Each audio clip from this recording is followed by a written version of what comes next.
let's start on this question of language. How are you proposing that this could work? How do you find out which Muslim women are not fluent and go about, forcing them to learn English? Well, what we've been doing is going around communities and trying to look at the level of segregation and the problems that there are. And the statistics are clear that there are 38,000 Muslim women who really don't speak hardly any English at all, and perhaps as many as 190,000 who speak it very badly. And this is about building a more integrated, cohesive, one-nation country where there's genuine opportunity for people. Because, of course, if you don't speak the language, your opportunities are very much reduced. So finding out in the communities where we need to help most, and then both providing the resources to help, but also saying to people who come to our country, learning English is essential. You need English in order to come, and you need to improve your English in order to stay. So it's about opportunity, and I think it's very, very important. And it's about testing women? Are you going to test Muslim women to see if they... Well, it's not just Muslim women. It is when people come under a spousal visa because they're marrying someone who's already here, that after 2.5 years, they should be improving their English, and we'll be testing that, and I think that's important. You make the point, though, in this article, you talk about the 190,000 British Muslim women who speak little or no, and you go on to say that despite many having lived here for decades, in the next paragraph, you say, we'll now say if you don't improve your fluency, that could affect your ability to stay in the UK. I mean, presumably that's only applying to people who've only recently arrived. Well, we'll bring this in October of this year, and it will apply to people who've come in on a spousal visa. Recently? Recently, and they will be tested. Look, I'm not blaming... I think it's very important, this. This is not trying... I'm not sort of blaming the people who can't speak English. Some of these people have come to our country, quite sort of patriarchal societies where perhaps the menfolk haven't wanted them to learn English, haven't wanted them to integrate. What we've found in some of the work we've done looking around our country, as I put in the article today, school governors meeting where the men sit in the meeting and the women have to sit outside, women who aren't allowed to leave their home without a male relative. This is happening in our country and it's not acceptable. And we should be very proud of our values, our liberalism, our tolerance, our idea that we want to build a genuine opportunity democracy. And I think in many ways we are one of the most successful multi-ethnic, multi-faith democracies anywhere in the world. But where there is segregation, it's holding people back, it's not in tune with British values, and it needs to go. Okay, and that's why I say we need to be more... I think in the past sometimes people have thought that the progressive thing to do is to allow people to come to our country and leave them to develop separately in their own ways. I think it's completely wrong, and I think that's why we're having a big shift in the way that we... A Muslim woman who comes here, who has children who are born here, and then fails this test. What happens to them? Well, they can't guarantee that they'll be able to stay because under our rules, we're going to change the rules. You have to be able to speak a basic level of English now to come into the country as a husband or a wife. We made that change already, and we're now going to toughen that up. So halfway through the 5-year spousal settlement programme, 2.5 years, there'll be another opportunity to make sure that your English is improving. And you can't guarantee you'll be able to stay if you're not improving your language. Look, it is tough, sure, but in the end, I think it's not enough thing... just to say the government's going to spend more money and it's our responsibility. People coming to our country, they have responsibilities too. But the strange thing about this is that it's only a few years ago, when you became Prime Minister, that you cut the money for free language classes for immigrants. July 2011, I'm looking at a story from The Independent, end to free language classes for immigrants. Vulnerable women will be particularly affected under the new rules. And it was in July last year that the Skills Funding Agency completely withdrew the funding. Well, this is more targeted. What we had, yes, budgets did come down in the past because all budgets were under pressure for the reasons we know, the enormous deficit and the need to pay that down. But this is targeted money going after the particular area of problem because, of course, many people coming to our country want to learn English, know that they should help themselves to learn English. We're dealing here with very isolated communities, women who sometimes, as I say, in their own home aren't encouraged to learn English, aren't encouraged to go out. Do you think it was a mistake to cut that funding? No, I think we had to make difficult decisions. Now what we're doing is targeting the language money much more accurately. So the 20 million is just for women? It is just for women, not necessarily just Muslim women, but it is for those who are the greatest danger of isolation. Now, you talk about changing the culture. Would you like to get rid of the full face veil as well? which is an example of segregation. I think in our country, people should be free to wear what they like and with limits, live how they like and all the rest of it. We're free. But I think what does matter, if, for instance, a school has a particular uniform policy, sensitively put in place, and all the rest of it, and people want to flout that uniform policy, often for reasons that aren't really connected with religion, I think you should always come down on the side of the school. Okay, but when you're talking about tackling separation, I just wonder whether when you see a woman in a full vase veil, whether you see that as an example of a separated society. No, I think as long as, people should be free to wear what they want, but when you're coming into contact either with different institutions or, for instance, you're in court, or if you need to be able to see someone's face at the border, then, I will always back the authorities or the institutions that have put in place proper and sensible rules. But actually going for the more sort of French approach of, banning an item of clothing, I don't think that's the way we do things in this country, and I don't think that would help. And your argument in this article is that this is possibly one of the drivers or one of the things that could influence people so that they become more radical. I think we need to be very... I heard your contributor earlier on. Look, the reason for doing this is to build a more integrated country, to build a one nation Britain, to give people more opportunities. But I think there is a connection with combating extremism, and it's this, that if you have people growing up in a house where no one speaks English, then they're less able to talk to the school. They're less able to communicate with the local GP. They're less able, perhaps, to communicate with others. But the people who've been going to Syria and Iraq have been entirely capable of speaking English and often come from very well-educated homes. That doesn't seem to be the problem. That is absolutely right. And I'm not saying, hang on, just give me a second. I'm not saying there's some sort of causal connection between not speaking English and becoming an extremist. Of course not. That'd be a ridiculous thing to say. But if you're not able to speak English, not able to integrate, and you may find, therefore, you have challenges understanding what your identity is, and therefore you could be more susceptible to the extremist message that comes from Daesh. So it's not a causal connection, but if we're going to try and help young people to be resilient against the appalling messages of Daesh, and can I say again, I think Muslim families around the country would have held their heads in despair this morning when once again you just called it Islamic State. You didn't even say so-called Islamic State. It's so important. This they really do. This is one of the things. Of the BBC. I will, but it is one of the things. Is there a cause? You say this is not a causal connection. Is there a causal connection between extremism here and money coming from Saudi Arabia? I think we do need to look at where money comes. Well, it's already illegal for anyone to fund extremist groups in our country, and we ban, prescribe extremist groups. I think there are, though, deeper connections where you see what's being taught in schools, not perhaps always here, but around the world, and the money that is funding those educational materials. And that's a conversation we're starting to have. Talking about here and the role of Saudi Arabia. Angela Merkel's deputy said the Saudi regime was a danger to public security because of its support for particular types of sort of fundamentalist Islam. Well, I think if you look at what Saudi Arabia is doing, they have a good program for de-radicalising people who become radicalised and terrorists. But I do think it's... But are they hang on. These are very complex questions. I'm trying to give a short answer, but you've got to give me a second.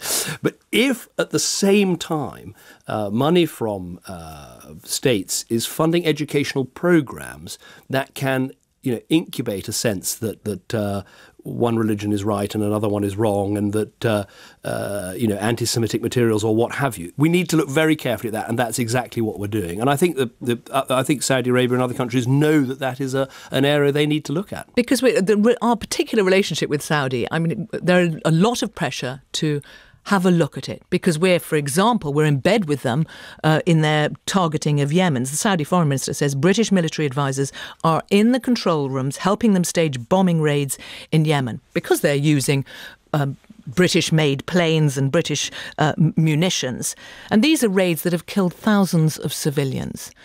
Are you concerned about the particular role that Britain has alongside Saudi Arabia in that war? Well, first of all, our relationship with Saudi Arabia is important for our own security. They are opponents of Daesh and this extremist terrorism that is causing so much damage in our world. When it comes to Yemen, we support the legitimate government of Yemen and work with others in order to try and help that country have the stability that it needs. In terms of our arms exports, I think we have some of the most stringent controls anywhere in the world, and I will always make sure those controls are properly operated. And are they properly operated in Yemen? Well, they're properly operating in terms of our rules about arms exports to Saudi Arabia or anywhere else. We have British people, British military advisors sitting alongside the Saudis deciding whom to target. And in Yemen, there have been MSF hospitals that have been hit. There have been thousands of civilians who've been killed. Are you comfortable about the way they're working there? Well, we're trying to do everything we can to make sure that the work done by Saudi Arabia is properly targeted. And that's right, that we should do that. Because, as I say, we're working with them and others. Right now? Well, we're working with them and others, A, on behalf of the legitimate government in Yemen, but B, what we're always doing is trying to encourage a political process in Yemen, because at the end of the day, what we need in Yemen is a government that can represent every part of that country. And so, there is no military solution in Yemen. At the end of the day, the parties have got to come together, as they are now beginning to do so, and that's very much under the pressure that Britain's put on. Can we turn now to the junior doctors' strike? We have two more in the offing. Your Health Secretary, Jeremy Hunt, has said about it that of the BMA, it's a concern if some elements within the BMA are seeing this as a political opportunity to bash a Tory government that they hate. Do you think that is where we are now, that actually the argument between government and the BMA and doctors has become politicised? Well, the BMA will have to answer for themselves, but I thought it was very depressing when at the outset of all this, they were telling junior doctors they were going to have their pay cut by 30%, which simply wasn't true. The BMA had a pay calculator briefly on their website, and they had to take it down because it was completely inaccurate. But look, I think what matters is, first of all, explaining why all this is necessary. What's all this about? And it's very simple. It's about trying to build a more 7-day NHS. I don't want to blind you with statistics, but if you have a stroke at the weekend, you are 20% more likely to die. And so it is important to try and build a more 7-day NHS, and this junior doctor's contract helps with that. But let me communicate directly with the junior doctors. Under these plans, 75% would get a pay rise. No one working legal hours would see their pay cut. We're not reducing the junior doctors' pay bill overall, and we're still happy to negotiate and talk, and we think that these strikes are unnecessary and damaging. You have a stroke at the weekend and you are 20% more likely to die.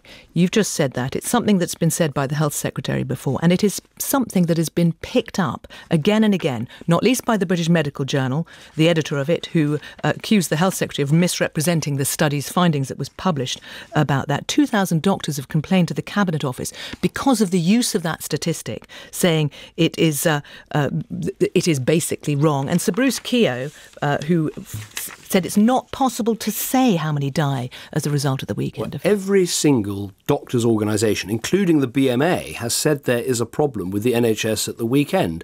The doctors know it, the patients' organisations know it, the health service managers know it. And so that's what this is all about, is trying to overcome that problem, because there are issues with people having less good outcomes if they present themselves at a hospital at the weekend. And that's not to blame junior doctors. It's often because there isn't the right balance of consultants and junior doctors, or we're not using all the equipment of the NHS properly at the weekend. And so that's why this is all necessary. So we're in this situation. Will you impose these conditions on junior doctors if it doesn't get to the point where you can agree them? Well, we can't rule that out, because we can't simply go into a situation where the junior doctors have a complete veto and block over progress in our NHS. But we're talking to them in very good faith.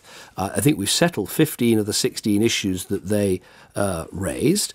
There's an 11% basic pay rise on the table. So I'd urge them to get round the table to have that final negotiation, because in the end, an NHS which treats people well all through the week, with junior doctors who are well paid and rostered properly across the week. And for instance, we've just put on the table the idea no one should be asked to work 2 Saturdays in a row. I don't want this strike situation to continue. What I want is what I put in our manifesto, which is a more 7-day NHS, for which we do need some contract changes, and not least to stop at the moment. Today, some junior doctors are still being asked to work some very dangerous hours in terms of the length of consecutive nights they have to do. This contract again reduces the number of consecutive days. You're not ruling out that it could be imposed, but are we in a situation where it could be imposed before that strike in February, where it's a complete no emergency care cover either. Well, I think this is all a matter for discussion between the doctors and the health service managers, and let's hope it doesn't come to that. But as I say, you can't, if you rule out ever imposing a contract, you're basically giving a veto to the BMA over what the situation will be in future, and we can't do that. We have a manifesto commitment to a 7-day NHS, which I think is broadly welcomed across the country because people want to be able to access these services and know that they're always as good as they can be. February important for another reason, which is that final negotiations supposedly with the various other EU countries over Britain's relationship. There was a story in the Sunday Times yesterday saying that one of your plans is that perhaps when you immediately after this, the summit is over, that there will be a change to domestic law that makes clear Parliament, UK Parliament, is sovereign and that Britain's courts are not bound by the Charter of Fundamental Rights, and that this is something you've given Michael Gove to look at. Is that true? Well, I've said before that we already asserted the sovereignty of Parliament back in 2010 when we passed our Referendum Act. So no power can be passed from Britain to Brussels without there being a referendum. So we asserted that sovereignty. If it's necessary to do that again in more detail, to make it even clearer to people that our Parliament is sovereign, and is it necessary? Well, I think there's a good case for it, and so we'll look very carefully at that. Have you asked Michael Gove to look at it? Well, I don't want to go into my individual conversations with individual ministers, but he is the Lord Chancellor and responsible for a lot of these legal issues. So the whole government is working together on these plans. The whole government, including Boris Johnson, because of course this was a Boris... Yes, absolutely. No, but Boris, I've talked to about this issue regularly. I think Boris is, like all of us. Look, if you're a Conservative, you don't like big government, and so you automatically are very suspicious of Brussels. I am very suspicious of Brussels, and I love But is that our the British sort of deal that would keep... And I would never belong to a European Union if I felt in some way that was bad for British institutions, for British democracy and all the rest of it. But is that the sort of deal that will keep Boris Johnson on side and in your side of I'm sure everyone will. Look, the whole of the government, obviously Boris isn't in the government, he's the Mayor of London, but I'm sure everyone will look at, the negotiation and what's achieved. And what I've tried to do is set out the things that I think most need sorting out. Let's get Britain out of an ever closer union. Let's make Europe more competitive. Let's deal with this unnatural draw our welfare system provides in terms of migration. And let's make clear this thing isn't a single currency club, that it's an organisation flexible enough to work for a country like Britain. And in the end, what it's about is the best of both worlds, is trying to make sure, we're in the single market because it's good for our trade, but we're not in the single currency because we want to keep the pound. We keep our borders in Europe while others have taken theirs down, but British people are free to travel and to live in other countries.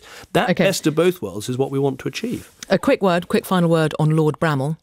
The Metropolitan Police have dropped their investigation into allegations of historical child sex abuse against him. The Metropolitan Police haven't yet apologised, though, for the whole way that it was conducted. And this is a 90-year-old war hero of Britain's. Do you think he deserves an apology from the Met? Well, he is he's a wonderful man with a great record of serving our country, and I think what happened to him would have been very distressing. I think it's very difficult for a Prime Minister to get involved in these arguments because the police and the prosecuting services, they must be free to, follow the evidence where it leads, go after people no matter how high and mighty they are. But, if they feel they get it wrong, I hope they can feel big enough to be able to, give people some comfort afterwards. So is that a yes to an apology? Well, it's my answer to the question. I think you do have to be careful, seriously, Sarah, that Prime Ministers can't go around ordering the police to apologise here or the prosecutors to drop this prosecution or, I think we are a country, we just talk about our institutions, we're a country of independent institutions. The police are independent. They can't be ordered around by me. The prosecutors are independent. They can't be ordered around by me. That's right. But we're also a country, I hope, of common sense and judgment. And the great thing about having independent institutions is they can exercise some independent judgment. David Cameron, thank you very much.